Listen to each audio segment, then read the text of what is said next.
विश्वं दर्पणदृश्यमाननगरी तुल्यं निजान्तर्गतम् पश्यन्नात्मनि मायया बहिरिवोद्भूतं यथा निद्रया यः साक्षात् गुरुते प्रबोधसमये स्वात्मानमेवाद्वयम्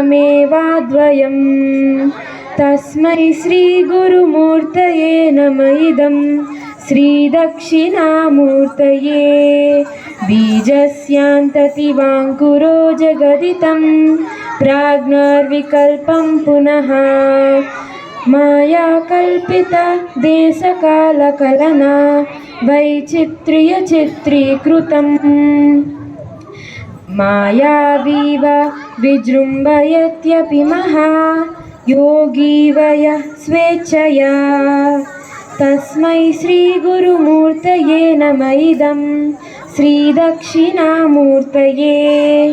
यस्यैव स्फुरणं सदात्मकमसत् कल्पार्थकं भासते साक्षात्त्वमसीति भेदवचसा यो भूत् बहिस्पन्दते। ಧನ್ಯವಾದಗಳು.